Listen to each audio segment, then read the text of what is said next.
Epístola aos Hebreus. Hebreus 1.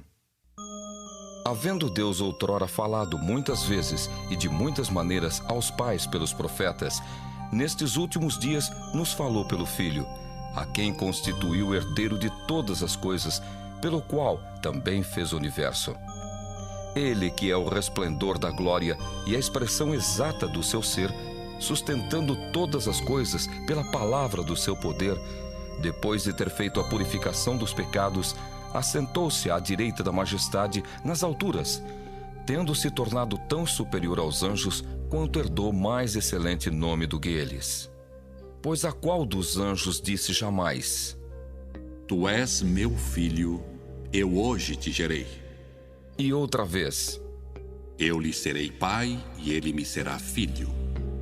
E novamente, ao introduzir o primogênito no mundo, diz: E todos os anjos de Deus o adorem. Ainda quanto aos anjos, diz: Aquele que a seus anjos faz ventos e a seus ministros labareda de fogo. Mas, acerca do Filho: O teu trono, ó Deus, é para todo sempre, e cetro de equidade é o cetro do seu reino. Amaste a justiça e odiaste a iniquidade.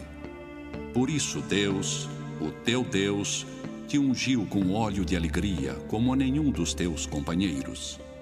Ainda, no princípio, Senhor, lançaste os fundamentos da terra, e os céus são obra das tuas mãos. Eles perecerão, tu, porém, permaneces. Sim, todos eles envelhecerão qual veste, também qual manto os enrolarás, e como vestes, serão igualmente mudados. Tu, porém, és o mesmo, e os teus anos jamais terão fim.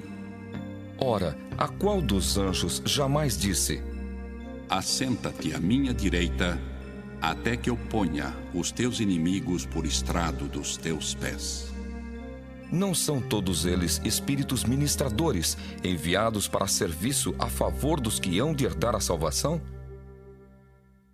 Hebreus 2. Por esta razão, importa que nos apeguemos com mais firmeza às verdades ouvidas, para que delas jamais nos desviemos. Se, pois, se tornou firme a palavra falada por meio de anjos, e toda transgressão ou desobediência recebeu justo castigo, como escaparemos nós, se negligenciarmos tão grande salvação? A qual, tendo sido anunciada inicialmente pelo Senhor, foi-nos depois confirmada pelos que a ouviram, dando Deus testemunho juntamente com eles por sinais, prodígios e vários milagres e por distribuições do Espírito Santo segundo a sua vontade. Pois não foi a anjos que sujeitou o mundo que há de vir, sobre o qual estamos falando. Antes, alguém em certo lugar deu pleno testemunho, dizendo: Que é o homem que dele te lembres, ou o filho do homem que o visites? Fizeste-o por um pouco menor que os anjos, de glória e de honra o coroaste, e o constituíste sobre as obras das tuas mãos. Todas as coisas sujeitaste debaixo dos seus pés. Ora, desde que lhe sujeitou todas as coisas, nada deixou fora do seu domínio. Agora, porém, ainda não vemos todas as coisas a ele sujeitas. Vemos, todavia, aquele que por um pouco, tendo sido feito menor que os anjos, Jesus, por causa do sofrimento da morte, foi coroado de glória e de honra, para que, pela graça de Deus, provasse a morte por todo o homem. Porque convinha que aquele por cuja causa e por quem todas as coisas existem, conduzindo muitos filhos à glória, aperfeiçoasse por meio de sofrimentos o autor da salvação deles. Pois tanto o que santifica como os que são santificados, todos vêm de um só. Por isso é que ele não se envergonha de lhes chamar irmãos, dizendo: A meus irmãos declararei o teu nome. Cantar-te-ei louvores no meio da congregação.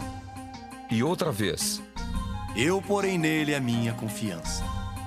E ainda: Eis aqui estou eu e os filhos que Deus me deu. Visto, pois, que os filhos têm participação comum de carne e sangue, destes também ele igualmente participou, para que por sua morte destruísse aquele que tem o poder da morte, a saber, o diabo, e livrasse todos que pelo pavor da morte estavam sujeitos à escravidão por toda a vida. Pois ele, evidentemente, não socorre anjos, mas socorre a descendência de Abraão. Por isso mesmo, convinha que em todas as coisas se tornasse semelhante aos irmãos, para ser misericordioso e fiel sumo sacerdote nas coisas referentes a Deus e para fazer propiciação pelos pecados do povo. Pois naquilo que ele mesmo sofreu, tendo sido tentado, é poderoso para socorrer os que são tentados. Hebreus 3. Por isso, santos irmãos, que participais da vocação celestial, considerai atentamente o apóstolo e sumo sacerdote da nossa confissão, Jesus, o qual é fiel àquele que o constituiu, como também o era Moisés, em toda a casa de Deus. Jesus, todavia, tem sido considerado digno de tanto maior glória do que Moisés, quanto maior honra do que a casa tem aquele que a estabeleceu. Pois toda a casa é estabelecida por alguém, mas aquele que estabeleceu todas as coisas é Deus. E Moisés era fiel em toda a casa de Deus como servo, para testemunho das coisas que haviam de ser anunciadas.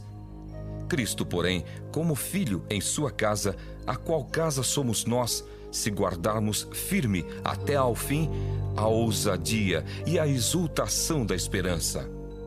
Assim, pois, como diz o Espírito Santo: Hoje, se ouvirdes a sua voz, não endureçais o vosso coração, como foi na provocação, no dia da tentação no deserto, onde os vossos pais me tentaram, pondo-me à prova, e viram as minhas obras por 40 anos. Por isso, me indignei contra essa geração e disse: Estes sempre erram no coração. Eles também não conheceram os meus caminhos. Assim, jurei na minha ira, não entrarão no meu descanso. Tende cuidado, irmãos, jamais aconteça haver em qualquer de vós perverso coração de incredulidade que vos afaste do Deus vivo. Pelo contrário, exortai-vos mutuamente cada dia, durante o tempo que se chama hoje, a fim de que nenhum de vós seja endurecido pelo engano do pecado. Porque nos temos tornado participantes de Cristo, se de fato guardarmos firme até ao fim a confiança que desde o princípio tivemos. Enquanto se diz: Hoje, se ouvirdes a sua voz, não endureçais o vosso coração, como foi na provocação. Ora, quais os que, tendo ouvido, se rebelaram? Não foram de fato todos os que saíram do Egito por intermédio de Moisés? E contra quem se indignou por 40 anos? Não foi contra os que pecaram, cujos cadáveres caíram no deserto? E contra quem jurou que não entrariam no descanso, senão contra os que foram desobedientes? Vemos, pois, não deram ar por causa da incredulidade. Hebreus 4. Hebreus 4. Temamos tanto, sendo no chado mestre de adiantar no canso Deus, CDC, que aonde você tenha aliado, porque bem as foram anúncio das boas novas, como isso, mas lá ouviu,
Hebreus 5. Porque todo sumo sacerdote, sendo tomado dentre os homens, é constituído nas coisas concernentes a Deus, a favor dos homens, para oferecer tanto dons como sacrifícios pelos pecados, e é capaz de condoer-se dos ignorantes e dos que erram, pois também ele mesmo está rodeado de fraquezas. E por esta razão deve oferecer sacrifícios pelos pecados, tanto do povo como de si mesmo. Ninguém, pois, toma esta honra para si mesmo, senão quando chamado por Deus, como aconteceu com Arão. Assim também Cristo a si mesmo não se glorificou para se tornar sumo sacerdote, mas o glorificou aquele que lhe disse: Tu és meu filho, eu hoje te gerei.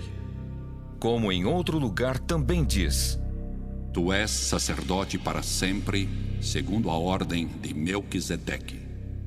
Ele, Jesus, nos dias da sua carne, tendo oferecido com forte clamor e lágrimas, orações e súplicas, a quem o podia livrar da morte, e tendo sido ouvido por causa da sua piedade, embora sendo filho, aprendeu a obediência pelas coisas que sofreu. E tendo sido aperfeiçoado, tornou-se o autor da salvação eterna para todos os que lhe obedecem, tendo sido nomeado por Deus sumo sacerdote segundo a ordem de Melquisedeque. A esse respeito temos muitas coisas que dizer e difíceis de explicar, porquanto vos tendes tornado tardios em ouvir. Pois com efeito, quando devíeis ser mestres, atendendo ao tempo decorrido, tendes novamente necessidade de alguém que vos ensine de novo quais são os princípios elementares dos oráculos de Deus.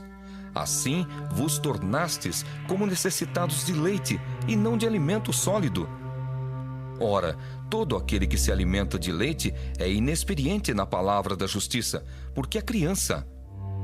Mas o alimento sólido é para os adultos, para aqueles que, pela prática, têm as suas faculdades exercitadas para discernir não somente o bem, mas também o mal. Hebreus 6. Por isso, pondo de parte os princípios elementares da doutrina de Cristo, deixemo-nos levar para o que é perfeito, não lançando de novo a base do arrependimento de obras mortas e da fé em Deus, o ensino de batismos e da imposição de mãos, da ressurreição dos mortos e do juízo eterno. Isso faremos se Deus permitir.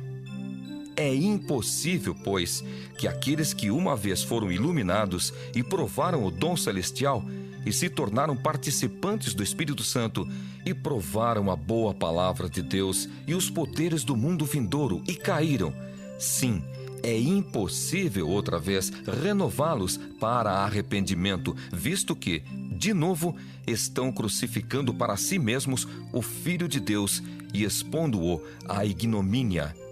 Porque a terra que absorve a chuva que frequentemente cai sobre ela e produz erva útil para aqueles por quem é também cultivada, recebe bênção da parte de Deus. Mas se produz espinhos e abrolhos, é rejeitada e perto está da maldição, e o seu fim é ser queimada.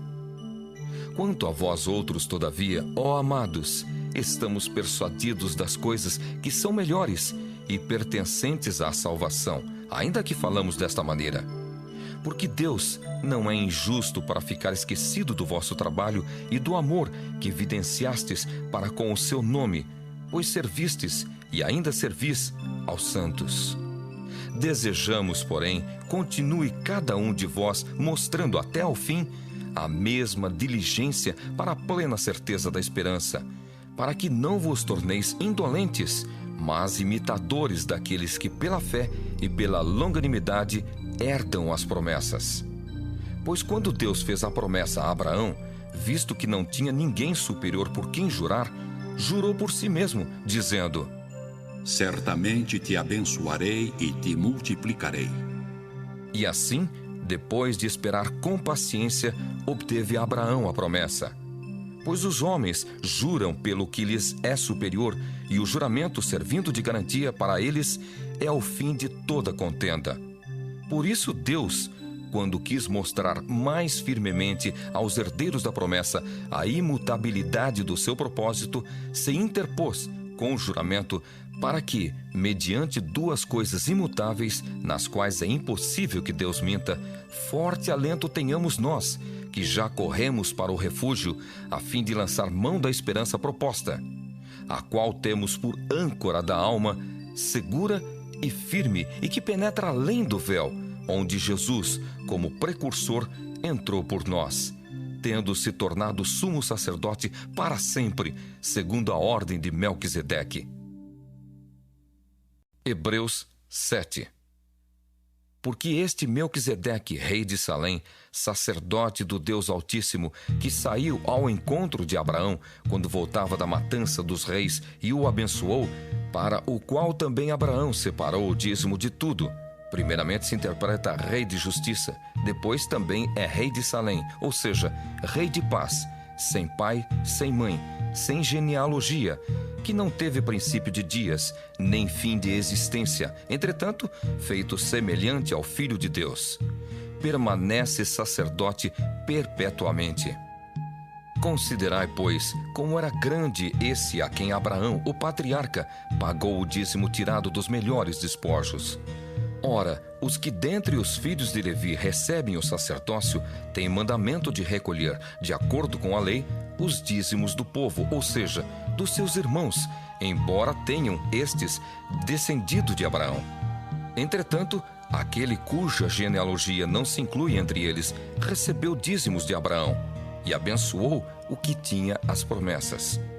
Evidentemente, é fora de qualquer dúvida que o inferior é abençoado pelo superior. Aliás, aqui são homens mortais os que recebem dízimos, porém ali, aquele de quem se testifica que vive.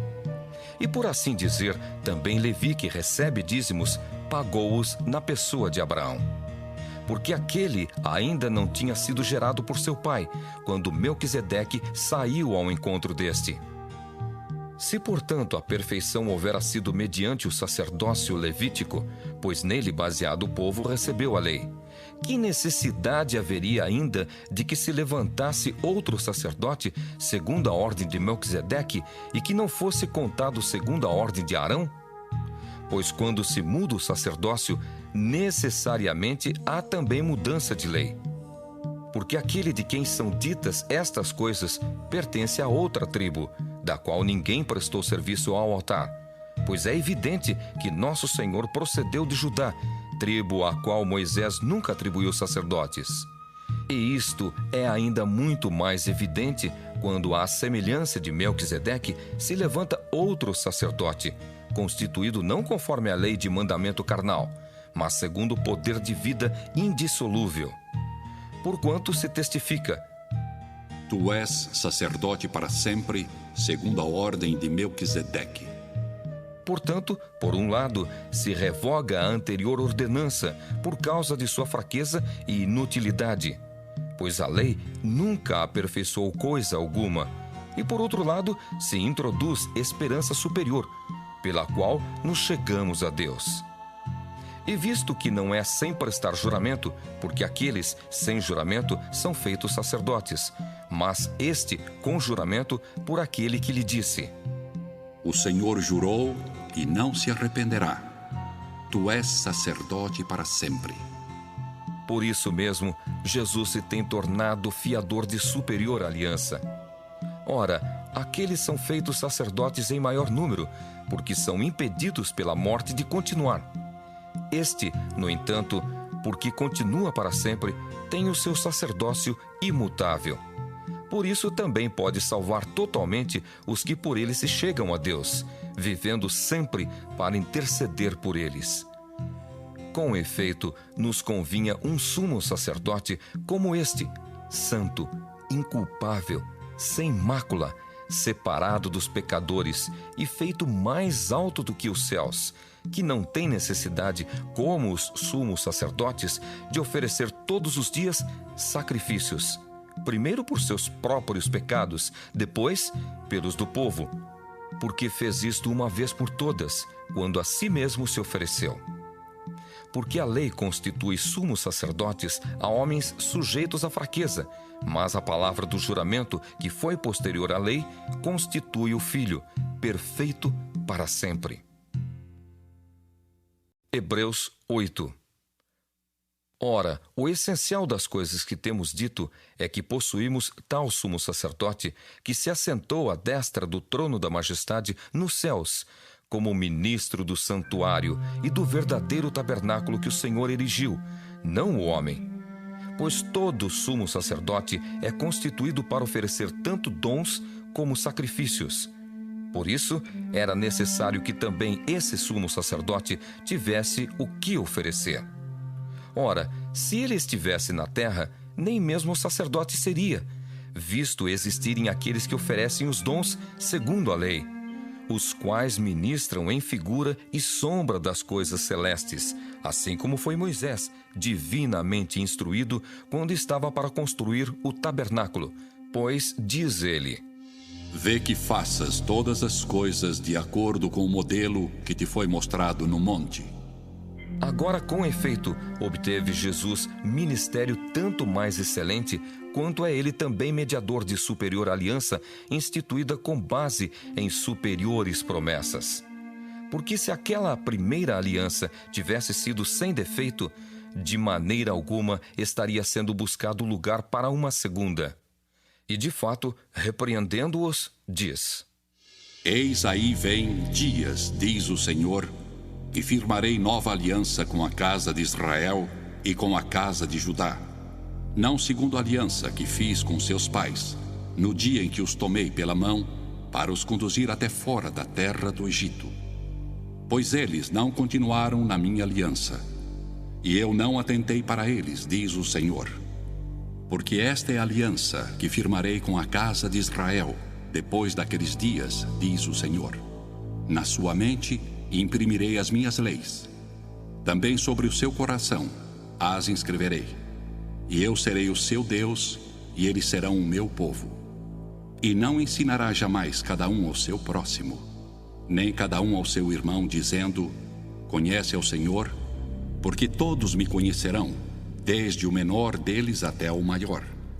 Pois para com as suas iniquidades usarei de misericórdia, e dos seus pecados jamais me lembrarei.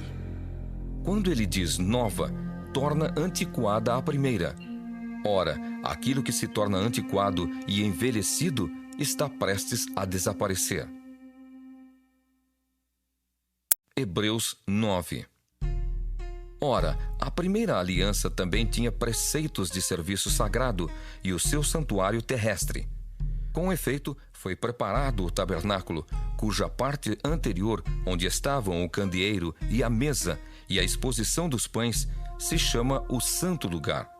Por trás do segundo véu se encontrava o tabernáculo, que se chama o Santo dos Santos, ao qual pertencia um altar de ouro para o incenso e a arca da aliança totalmente coberta de ouro, na qual estava uma urna de ouro contendo o maná, o bordão de Arão, que floresceu, e as tábuas da aliança, e sobre ela os querubins de glória, que com a sua sombra cobriam o propiciatório.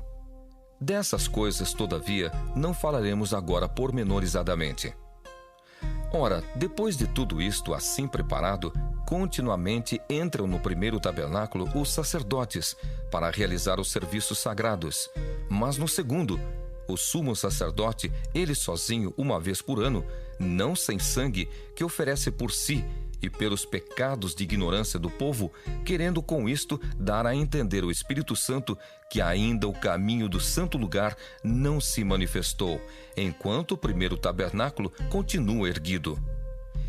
É isto uma parábola para a época presente, e segundo esta, se oferecem tanto dons como sacrifícios, embora estes, no tocante à consciência, sejam ineficazes para aperfeiçoar aquele que presta culto, os quais não passam de ordenanças da carne, baseadas somente em comidas e bebidas, e diversas abluções impostas até ao tempo oportuno de reforma. Quando, porém, veio Cristo como sumo sacerdote dos bens já realizados, mediante o maior e mais perfeito tabernáculo, não feito por mãos, quer dizer, não desta criação, não por meio de sangue de bodes e de bezerros, mas pelo seu próprio sangue, entrou no Santo dos Santos, uma vez por todas, tendo obtido eterna redenção. Portanto, se o sangue de bodes e de touros e a cinza de uma novilha aspergidos sobre os contaminados os santificam quanto à purificação da carne, muito mais o sangue de Cristo, que pelo Espírito Eterno a si mesmo se ofereceu sem mácula a Deus, purificará a nossa consciência de obras mortas, para servirmos ao Deus vivo. Por isso mesmo, ele é o mediador da nova aliança, a fim de que, intervindo a morte para a remissão das transgressões que havia sob a primeira aliança, recebam a promessa da eterna herança aqueles que têm sido chamados. Porque onde há testamento, é necessário que intervenha a morte do testador, pois um testamento só é confirmado no caso de mortos, visto que de maneira nenhuma tem força de lei enquanto vive o testador.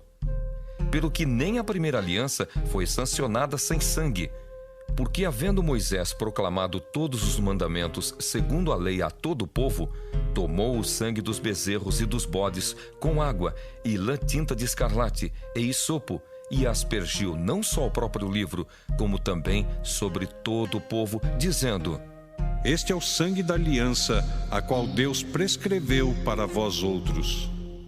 Igualmente também aspergiu com sangue o tabernáculo e todos os utensílios do serviço sagrado. Com efeito, quase todas as coisas segundo a lei se purificam com sangue, e sem derramamento de sangue não há remissão. Era necessário, portanto, que as figuras das coisas que se acham nos céus se purificassem com tais sacrifícios, mas as próprias coisas celestiais com sacrifícios a eles superiores. Porque Cristo não entrou em santuário feito por mãos, figura do verdadeiro, porém, no mesmo céu, para comparecer agora por nós diante de Deus. Nem ainda para se oferecer a si mesmo muitas vezes, como o sumo sacerdote cada ano entra no Santo dos Santos com sangue alheio. Ora, neste caso, seria necessário que ele tivesse sofrido muitas vezes desde a fundação do mundo. Agora, porém, ao se cumprirem os tempos, se manifestou uma vez por todas para aniquilar, pelo sacrifício de si mesmo, o pecado. E assim como aos homens está ordenado morrerem uma só vez, vindo depois disto o juízo, assim também Cristo, tendo se oferecido uma vez para sempre para tirar os pecados de muitos, aparecerá segunda vez sem pecado aos que o aguardam para a salvação.